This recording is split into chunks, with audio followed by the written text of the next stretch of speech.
Perkenalkan, saya Nurul Fauzia Agustin, NIM 20 10 40 833, Program Studi PGMI, UIN Sunan Kalijaga, Yogyakarta.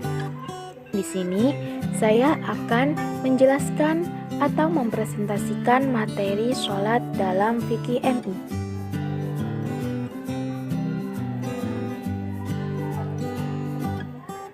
Materi ini berdasarkan artikel kelompok kami yang telah dibuat sebelumnya. Dengan latar belakang sebagaimana kita ketahui bersama, sholat merupakan pokok ajaran agama yang kedudukannya menempati rukun Islam kedua. Tentang sholat, dalam peristiwa Isra Mi'raj, Allah Subhanahu wa Ta'ala memanggil langsung Rasulullah SAW untuk memerintahkan ibadah sholat fardu. Hal itu membuktikan bahwa sholat merupakan ibadah paling beresensi yang wajib dikerjakan oleh setiap umat Islam dan sebagai garis demarkasi antara muslim dan non-muslim. Selain itu, sholat juga merupakan inti dari seluruh ketaatan hambanya kepada Allah Subhanahu wa Ta'ala, menjadi tiang agama dan amalan yang akan dihisab pertama kali.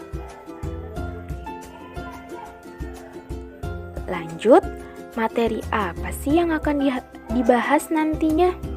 Yang pertama, sholat fardu, meliputi pengertian dan hukum, syarat sah dan syarat wajib, rukun sholat, serta perkara yang membatalkan sholat. Yang kedua, sholat berjamaah, meliputi pengertian dan hukum, syarat menjadi imam dan makmum, pengertian makmum masbuk, dan hikmah sholat berjamaah.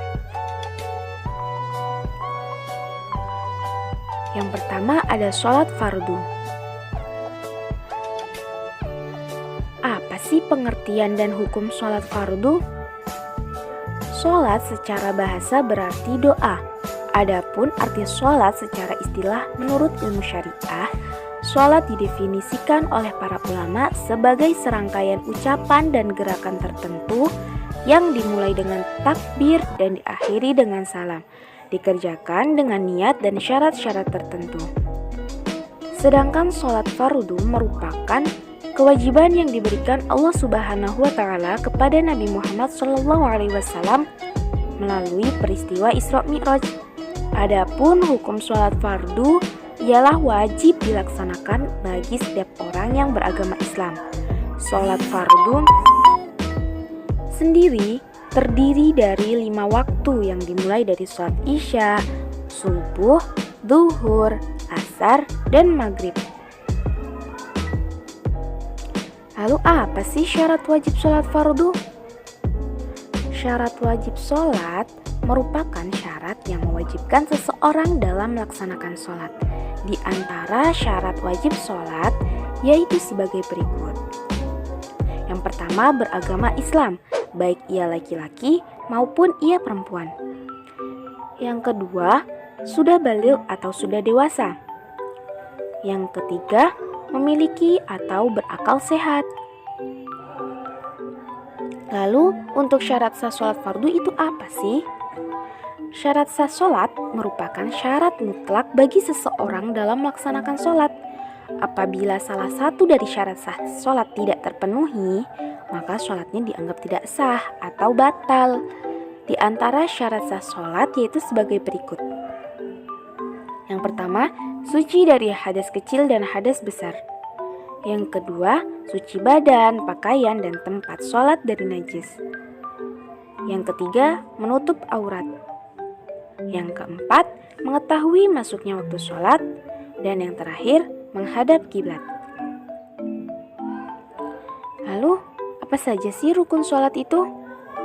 Rukun sholat adalah setiap perbuatan dan perkataan yang akan membentuk hakikatnya sholat.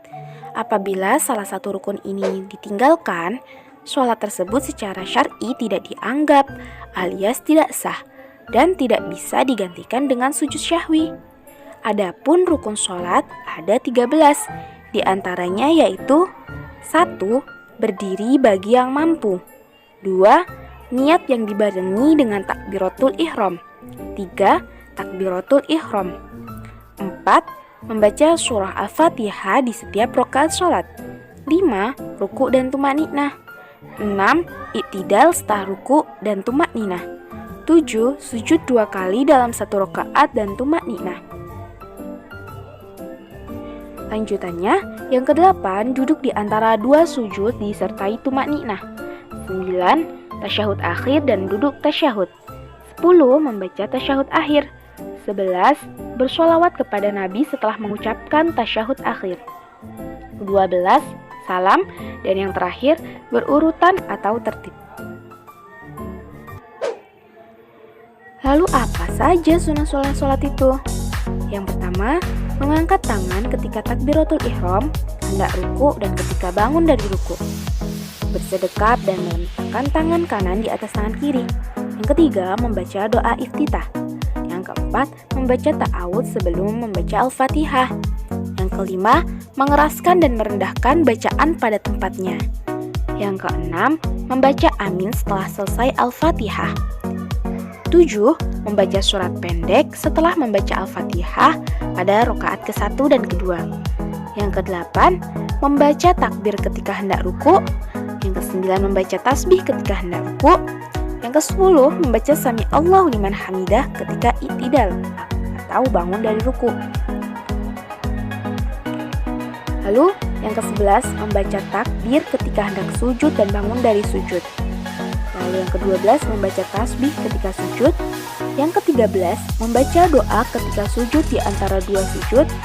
Yang ke-14, meletakkan 2 tangan di atas 2 paha ketika duduk. Yang ke-15, duduk iftirosh pada setiap kali duduk, kecuali duduk tasyahud akhir. Yang ke-16, membaca tasyahud awal pada rakaat kedua. Yang ke-17, meletakkan telapak tangan di atas 2 paha ketika duduk pada tasyahud. Yang ke-18, mengangkat tangan ketika bangun dari rakaat kedua. Yang ke-19, duduk tawarruk ketika tasyahud akhir. Yang ke-20, menoleh ke kanan. Yang ke-20, menoleh pada saat salam. Menoleh juga ke kiri pada saat salam. Lalu apa saja ya perkara yang membatalkan sholat? Yang pertama, berhadas atau batalnya wudhu. Yang kedua, terkena najis yang tidak dimaafkan. Ketiga, berbicara dengan sengaja, walaupun satu huruf yang memiliki makna. Yang keempat, terbuka auratnya. Yang kelima, mengubah niat. Yang keenam, makan atau minum. Yang ketujuh, membelakangi kiblat. Yang kedelapan, menambah rukun fi'liyah. Yang kesembilan, bergerak yang banyak secara berurutan. Lalu yang ke-10, murtad. Memasuki bab sholat berjamaah. Apa sih pengertian dan hukum sholat berjamaah? Kata jamaah diambil dari kata ijtima yang artinya kumpul. Bisa juga diartikan sejumlah orang yang dikumpulkan dengan satu tujuan. Jadi, sholat jamaah berarti sholat yang dikerjakan secara bersama-sama, sedikitnya 2 orang. Yang satu menjadi imam dan yang satu lagi menjadi makmum. Adapun hukum sholat berjamaah menurut pendapat tengah-tengah atau pendapat yang lebih mengarah ke arah benar adalah hukumnya sunnah muakkad. Bagi laki-laki, sholat fardu berjamaah lebih baik dilakukan di masjid. Sedangkan bagi perempuan, lebih baik mengerjakan sholat fardu di rumah. Lalu apa saja ya syarat menjadi imam? Perlu diketahui terlebih dahulu teman-teman, imam adalah pemimpin sholat atau orang yang memimpin sholat berjamaah. Maka tidak sembarangan orang bisa menjadi imam. Adapun syarat menjadi imam adalah yang pertama, Islam, baligh, laki-laki tulen, berakal, tidak berhadas. Lalu, orang yang lebih baik pembacaan ayat Al-Qur'annya. Yang ketiga, orang yang lebih mengetahui tentang hukum-hukum agama yang sumbernya dari Al-Quran dan hadis.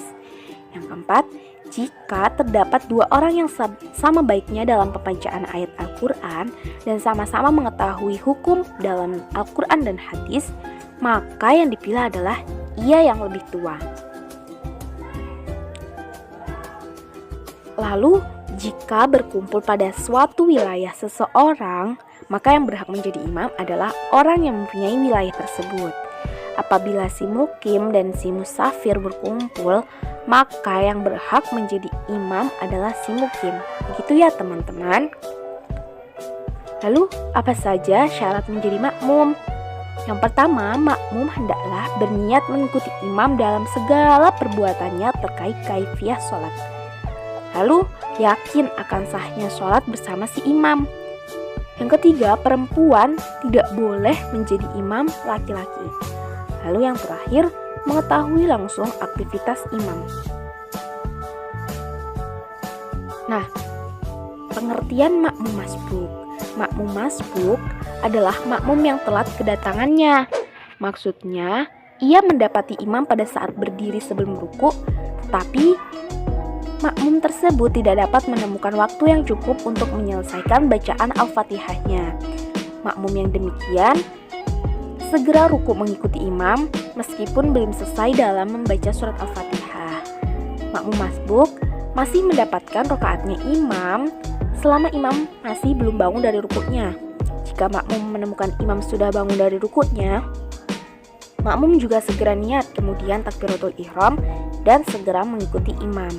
Setelah imam salam, makmum yang terlambat tadi menambah rakaat yang tertinggal. Lalu teman-teman, apa sih fadilah sholat berjamaah? Yang pertama, sholat berjamaah mampu melatih kedisiplinan dan tentunya akan memperoleh pahala 27 derajat. Yang kedua, mempererat persatuan dan kesatuan serta silaturahmi sesama umat Islam. Yang ketiga, sebagai syiar Islam dan tentunya akan memakmurkan masjid. Yang keempat, melatih kedisiplinan dan tanggung jawab pemimpin serta kesabaran dan ketaatan makmum dalam sholat berjamaah. Nah, mungkin cukup sekian yang dapat saya sampaikan. Semoga bermanfaat. Kurang lebihnya mohon maaf. Wassalamualaikum warahmatullahi wabarakatuh.